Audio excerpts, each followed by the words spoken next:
Saya, Osirisya Nanggraini dengan NPM 2352011101.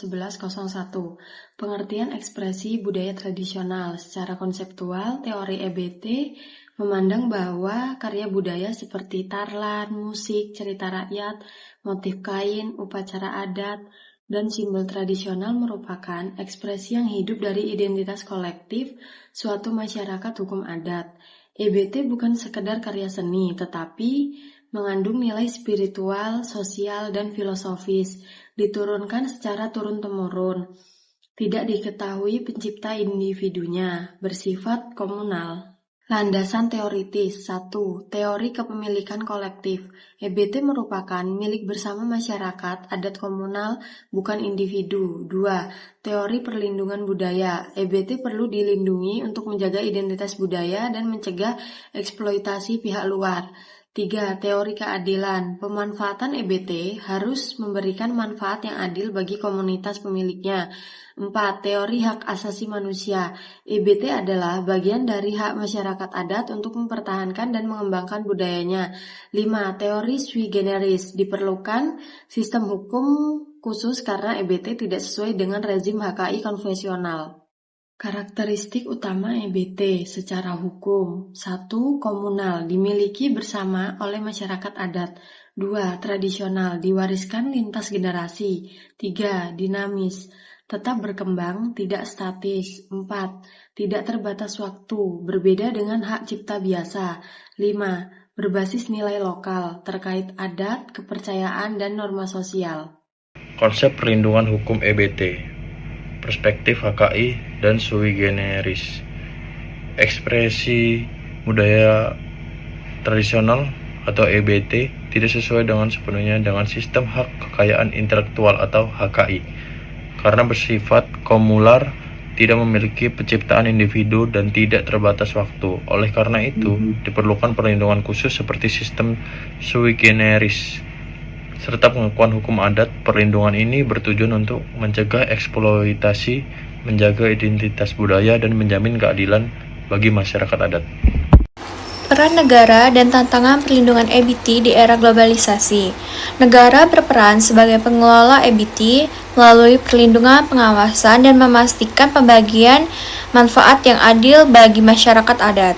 Namun, di era globalisasi, EBT menghadapi tantangan seperti eksploitasi tanpa izin, lemahnya perlindungan hukum, serta konflik antara kepentingan, ekonomi, dan nilai budaya yang dapat mengancam budaya lokal. Permasalahan dalam teori dan praktik. Dalam praktiknya, teori EBT menghadapi beberapa problematika, di antaranya ketidaksesuaian dengan rezim HKI klasik. HKI menurut pencipta jelas dan batas waktu, sementara EBT tidak. Potensi misappropriation atau pengambilan secara tidak sah. Banyak budaya tradisional diklaim atau direkomersialisasi tanpa izin. Kesulitan identifikasi subjek hukum. Tidak selalu jelas siapa yang mewakili komunitas adat. Kurangnya regulasi nasional yang komprehensif. Walaupun sudah ada pengaturan, implementasinya masih lemah. Pendekatan perlindungan EBT di Indonesia. Dalam konteks Indonesia, EBT diakui sebagai bagian dari kekayaan budaya nasional, dilindungi oleh negara untuk kepentingan masyarakat. Negara berperan sebagai pengelola atau kustodian, memberikan izin pemanfaatan, menjamin adanya benefit sharing. Dasar hukum EBT di Indonesia. Yang pertama, Undang-Undang Nomor 28 Tahun 2014 tentang Hak Cipta pada pasal 38 menyatakan bahwa ekspresi budaya tradisional EBT dikuasai oleh negara. Negara bertindak sebagai pemegang hak cipta atas EBT. Negara memiliki kewajiban melindungi EBT dari penyalahgunaan, mencegah klaim oleh pihak asing, mengatur pemanfaatan EBT secara adil. EBT tidak memiliki pencipta individu, sehingga hak cipta bersifat komunal kolektif. Pemanfaatan EBT untuk kepentingan komersial harus yang pertama memperhatikan nilai budaya, menghormati masyarakat asal. Yang kedua, ada Undang-Undang Nomor 5 Tahun 2017 tentang Pemajuan Kebudayaan mengatur upaya sistematis dalam perlindungan, pengembangan, pemanfaatan, pembinaan kebudayaan. EBT termasuk dalam objek pemajuan kebudayaan. Pemerintah wajib melakukan inventarisasi budaya, menyusun strategi kebudayaan, mendorong pelestarian oleh masyarakat, menekankan bahwa budaya adalah identitas bangsa, sumber kesejahteraan masyarakat. Yang ketiga ada Undang-Undang Nomor 11 Tahun 2010 tentang Cagar Budaya, mengatur perlindungan terhadap benda, bangunan, struktur, situs, dan kawasan budaya.